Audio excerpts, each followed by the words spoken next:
30/1/14.37. Sebelum mulai cerita gua mau tanya nih ke kalian semua. Misalkan kalian ini punya bisnis WO, wedding organizer, untuk pernikahan. Lalu ada orang yang belum kalian kenal tiba-tiba datang untuk membooking dekor pernikahan. Alamat orang itu ada di luar kota dan kalian belum pernah tahu ataupun kesana sebelumnya. Tapi orang itu berani ngasih uang muka 90% dari harga dekorasi yang kalian tentukan. Kira-kira kalian mau nggak menerima job itu? Seperti kisah yang akan gue ceritain kali ini adalah sebuah kisah yang dialami oleh seseorang yang sebut saja dia adalah Mas Eko. Jadi Mas Eko ini punya sebuah usaha dekor untuk pernikahan sekaligus make up dan dia harus pergi ke sebuah desa untuk mengantarkan dan menyewakan dekorasinya itu. Dan setelah diantar ke sana ternyata, waktu itu hari Minggu pagi, untuk mengisi waktu kosong Eko dan istrinya nonton TV di ruang tamu karena waktu itu job sedang sepi karena bukan musimnya orang nikah. Orang nikah kan biasanya musiman tuh. Ketika sedang asyik nonton TV tiba-tiba ada yang mengetuk pintu rumahnya. Tok, disertai ucapan salam, Assalamualaikum.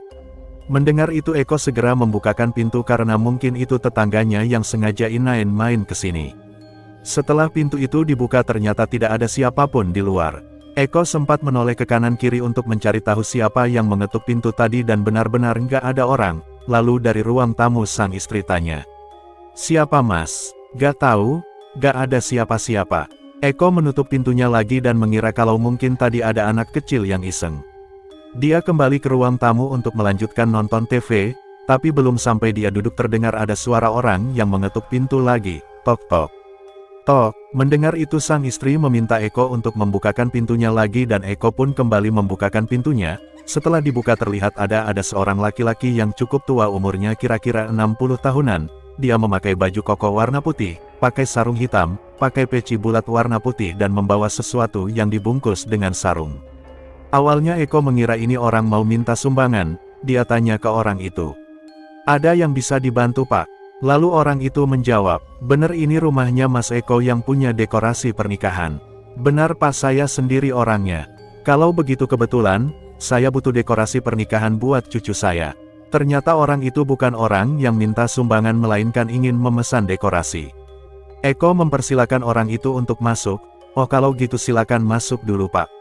Tapi orang itu tidak mau masuk dengan alasan dia sedang buru-buru. Akhirnya mereka membicarakannya di depan pintu, mulai dari harganya hingga kapan waktu pernikahannya. Untuk harganya, katakanlah 10 juta itu sudah satu paket dengan rias dan kostumnya sedangkan hari pernikahannya adalah tanggal 16-17 bulan ini. Jaraknya 6 hari lagi kalau dihitung dari sekarang. Nah mengingat waktu itu Eko sedang tidak ada job lain akhirnya dia menerimanya. Lalu Eko memberitahu ke orang itu, kalau setuju bisa dikasih uang muka dulu. 30/1/14.38 Orang itu menanyakan berapa dia harus bayar uang mukanya dan Eko memberitahukan untuk uang mukanya terserah yang penting ada. Orang itu kemudian bilang, saya bayar semuanya aja di awal, ucap orang itu sambil membuka bungkusan sarung yang dibawanya. Eko kembali mempersilahkan orang itu untuk masuk dan membicarakan di dalam aja biar enak tapi orang itu tetap saja tidak mau masuk dengan alasan yang sama yaitu buru-buru. Akhirnya ya udahlah. Orang itu kemudian mengeluarkan sejumlah uang dari bungkusan sarung tersebut dan diberikan kepada Eko. Sebenarnya untuk bayar semuanya di awal itu cukup banyak, lalu Eko bilang ke orang itu, apa nggak sebaiknya dibayar setengah aja dulu, soalnya. Kalau begini, terlalu banyak. Tapi orang itu bilang tidak apa-apa. Akhirnya okelah, Eko kemudian bertanya nama dan alamat kemana dia nanti akan memasang dekorasinya. Orang itu kemudian menyebutkan sebuah alamat yaitu di Desa Jatiarang, Kecamatan A Kabupaten B, atas nama BPK. Cokro, Eko kemudian mencatat alamat itu di sebuah kertas. Nah alamatnya ini terletak di luar kota tapi tidak terlalu jauh dari tempat tinggalnya Eko. Setelah mencatat alamat tersebut orang itu langsung pamit pergi. Setelah orang itu pergi Eko kembali masuk ke dalam rumah dan membicarakan soal job itu dengan istrinya. Siapa yang datang mas? Tanya sang istri. Ini tadi ada orang booking dekorasi buat pernikahan, jawab Eko. Orang mana? Tanya sang istri lagi. Dari kota B buat nanti tanggal 16-17, jelas Eko. Mendengar itu istrinya Eko sempat ragu. Karena sebenarnya sang istri tadi menguping pembicaraan Eko dengan orang tersebut. Sekarang kalian pikir aja, kenapa orang itu booking WO ke tempat ini? Sedangkan rumahnya aja jauh, emang di daerahnya gak ada WO apa? Terus kok mau dia kasih uang di awal padahal sebelumnya belum kenal sama sekali? Di sisi lain mereka juga baru kali ini mendengar desa tersebut. Sang istri memberitahukan keraguannya itu pada Eko, setelah dipikir-pikir ternyata ada benarnya dan... Sampai di sini Eko ingat sesuatu, selama dia membicarakan soal itu di depan pintu tadi, dia tidak melihat kendaraan orang itu. Kalau memang orang ini dari luar kota harusnya dia kesini kan membawa kendaraan, minimal motor lah. Sang istri sempat menegur Eko atas kecerobohannya itu, alangkah baiknya dirundingkan dulu sama istri sebelum mengambil keputusan, karena di sisi lain mereka juga belum tahu alamat tersebut. Akhirnya daripada bingung Eko mengabaikan semua itu dan menganggap, mungkin kendaraannya diparkirkan di warung kopi sebelah rumahnya, karena kebetulan di dekat rumah Eko itu ada sebuah warung kopi yang selalu ramai oleh pengunjung. Lagi pula uang muka juga sudah diterima. Eko kemudian menghubungi rekannya atau bisa dibilang pegawainya Eko yang biasa membantunya bongkar pasang dekorasi. "Rat kesini nanti siang ya, tanggal 16 pasang dekorasi kita siapin dulu." "Oke mas," meluncur, jawab Rudi dalam telepon. Siang itu Rudi datang ke rumah Eko untuk membantu mempersiapkan dekorasi yang akan diantar ke kota L itu. Sambil mempersiapkan semua itu Eko kok tanya ke Rudi tentang alamat yang diberikan pemesan, kali aja tahu. "Rat, kamu tahu desa Jatiarang nggak, di kota L?" "Belum pernah denger mas, emang mau dipasang ke sana?" tanya Rudi. "Iya, tapi kok aneh ya emang di sana gak ada dekor sampai pesan ke sini, jelas." Eko, 30/1, 14.39 kali aja dia suka sama konsep kejawen mas, kan dekorasi kita beda sama yang lain, jawab Rudi. Yang dibilang Rudi itu ada benarnya, karena memang dekorasi pernikahan yang dimiliki Eko ini beda dari yang lain, konsepnya itu bertema kejawen. Singkat cerita, tibalah hari H. Nah, pemasangan dekorasi itu kan gak mungkin dipasang pas hari H, jadi tanggal 15 malam rencana dekorasi itu akan diantar ke sana untuk dipasang. Tanggal 15 sore Eko dan 2 karyawannya mempersiapkan dekorasi itu. Setelah semuanya sudah siap jam 9 malam Eko berangkat dengan menggunakan mobil truk untuk mengangkut dekorasinya dan mobil pribadi untuk peralatan riasnya. Mereka berangkat 6 orang, ada Rudi, Galang, Imam, Eko, Hesti dan Putri. 3 diantaranya adalah karyawan yang membantu bongkar pasang sedangkan yang 2 lagi adalah Hesti istrinya dan Putri sepupu ceweknya yang membantu rias pengantinnya. Mobil truk dikemudikan Rudi bersama 2 orang lainnya di depan, karena yang tahu daerah tersebut adalah Rudi, sedangkan Eko mengemudikan mobil pribadinya bersama istri dan sepupunya di belakang. Singkat cerita, sampailah mereka di daerah yang tertulis di kertas, karena pada waktu itu GPS belum dapat diakses di HP. Sesampai di daerah itu Eko turun dari mobil untuk bertanya kepada ada orang yang sedang nongkrong di sebuah warung. "Permisi Pak, Mas, saya mau tanya, alamat ini di mana ya?" tanya Eko pada salah satu orang sambil menunjukkan alamat yang tertulis di kertas. "Jatiarang, kurang tahu saya mas." Ada yang tahu desa Jatiarang nggak?" ucap orang itu bertanya pada teman-temannya. "Nggak tahu, perasaan daerah sini gak ada yang namanya desa Jatiarang," ucap salah satu orang yang ditanya. Satu persatu orang yang ada di warung itu melihat alamat yang tertulis di kertas, lalu salah satu orang bilang ke Eko, "Kalau dekat-dekat sini gak ada desa ini mas, mungkin masnya salah." "Enggak kok pak, kemarin dia bilang alamatnya ini udah benar." Semua orang yang ada di warung itu ikut berpikir karena di antara mereka tidak ada yang tahu nama desa tersebut.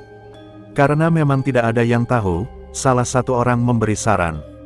"Gini aja, sampeyan coba jalan aja lurus sampai ketemu pertigaan, sampai di situ nanti sampeyan tanya ke orang siapa tahu desa ini ada di daerah sebelah." Eko berterima kasih kepada semua orang yang ada di situ dan kembali menuju ke mobil. Sampai di mobil Rudi bertanya, "Gimana mas, jalan kemana kita?" "Lurus aja Rat, biar aku yang di depan," jawab Eko tanpa memberitahu Rudi apa-apa.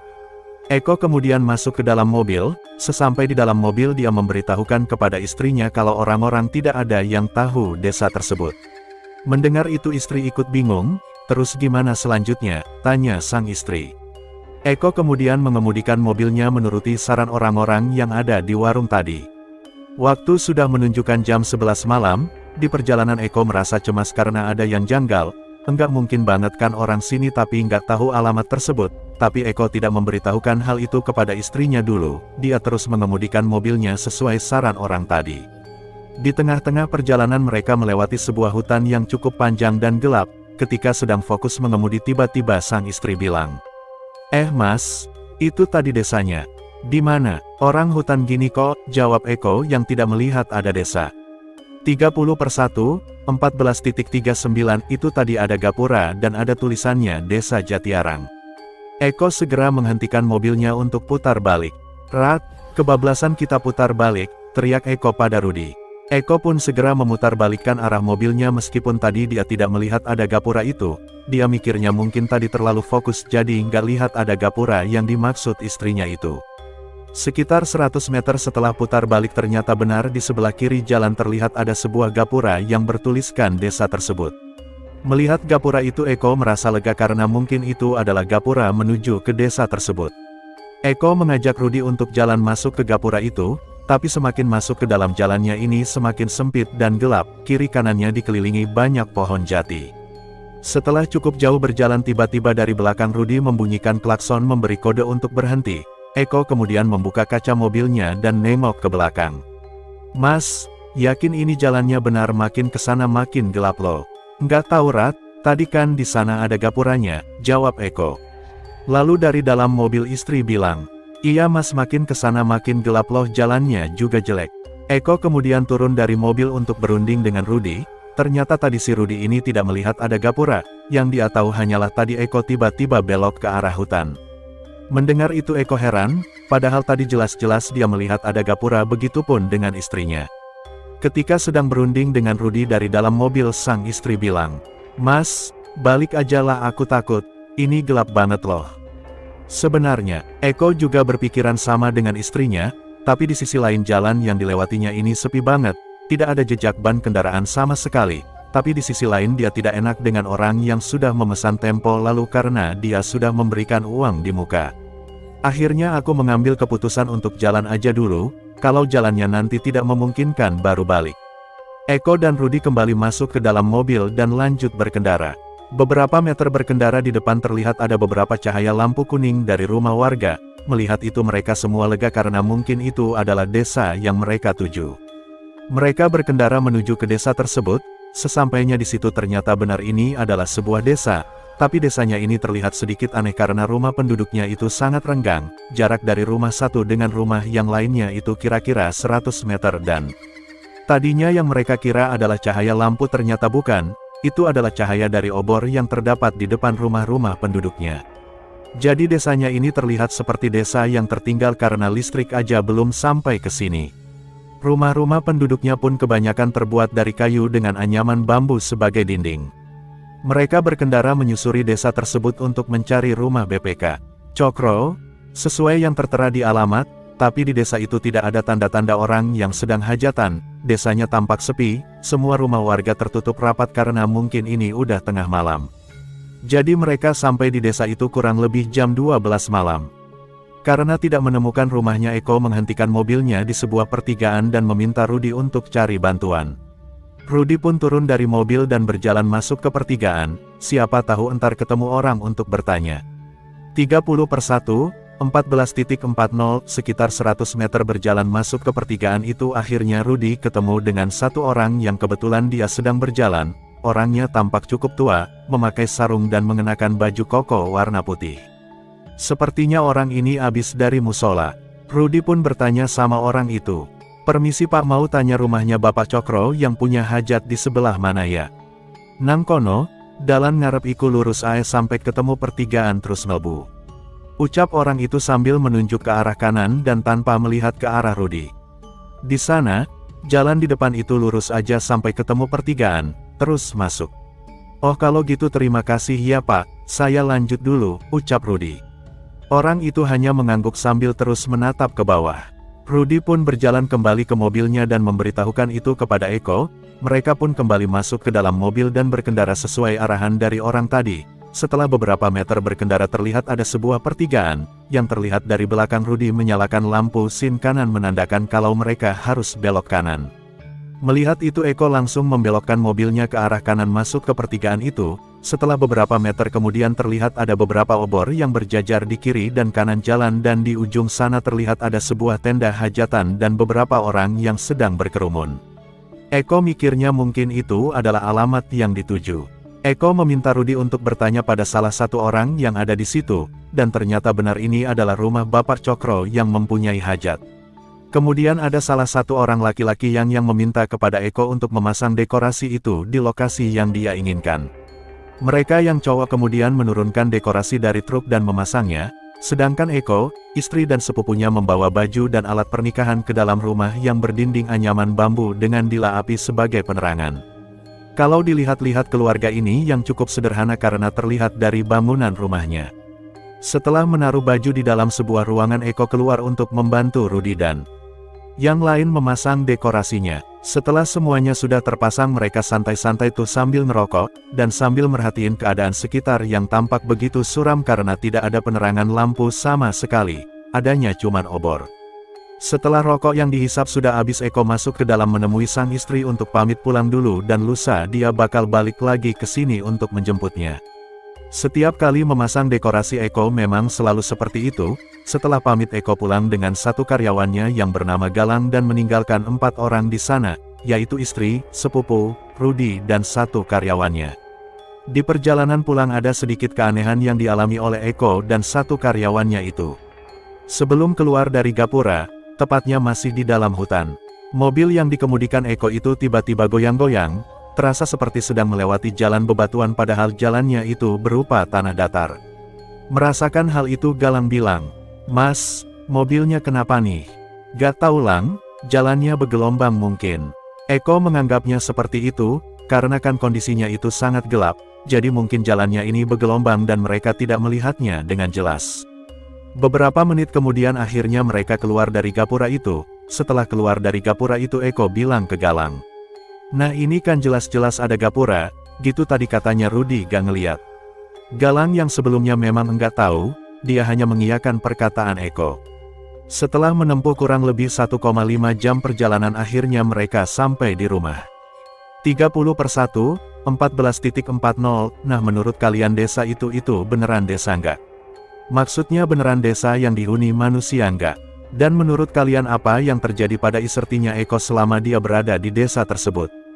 Tenang aja, nggak ada part 2-nya, langsung gua ceritain semuanya sekarang. Jadi setelah ditinggal Eko pulang itu, Hesti dan Putri mengeluarkan peralatan pengantin dari dalam kotak dan menata beberapa baju pengantin di sebuah rak. Setelah itu mereka istirahat untuk menunggu besok. Singkat cerita, keesokan harinya Hesti mau memanggil pengantin wanitanya untuk dirias. Ternyata pengantin wanitanya ini sangat cantik, berkulit putih tanpa ada bekas make up di wajahnya. Jadi cantiknya itu alami banget, ya maklumlah gadis desa yang mungkin belum kenal yang namanya make up. Setelah dirias dengan tema adat Jawa, gadis ini malah semakin terlihat cantik, itu terlihat sangat cocok. Tidak lama kemudian datanglah pengantin pria, Hesti dan Putri kemudian meriasnya juga. Setelah selesai merias semuanya, acara pernikahan pun dilaksanakan, mulai dari temu manten, ngunduh mantu DCB, seperti mantenan pada umumnya. Ternyata orang-orang sini masih memegang teguh adat Jawanya, mungkin karena itulah mereka sengaja pesan dekorasi ke Eko, pikir Hesti.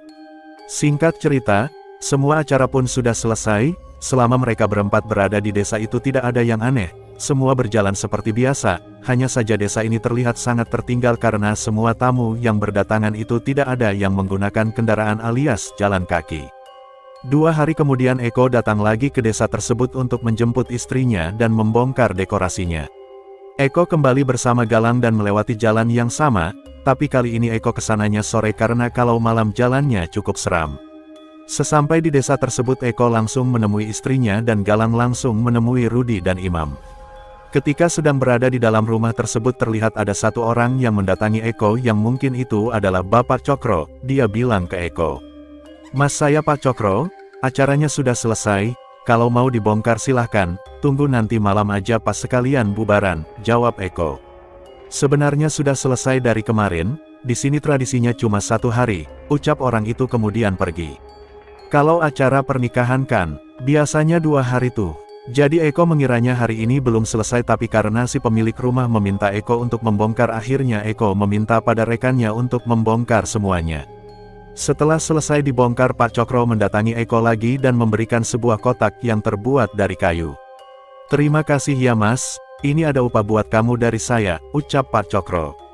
Eko kemudian membuka kotak kayu itu dan, di dalam kotak itu isinya adalah sejumlah uang ratusan ribuan. Karena sungkan Eko bilang ke Pak Cokro, "Pak, ini buat apa? Kok banyak banget?" "Udah GPP, rejeki buat kamu karena udah mau jauh-jauh ke sini." Awalnya Eko menolak tapi orang itu tetap memaksa Eko agar menerimanya. Akhirnya Eko pun menerima uang itu dan mengucapkan banyak terima kasih pada Pak Cokro. Setelah semuanya sudah dibongkar dan diangkut ke dalam truk, mereka pamit sama Pak Cokro untuk kembali pulang, melalui jalan yang sebelumnya mereka lewati.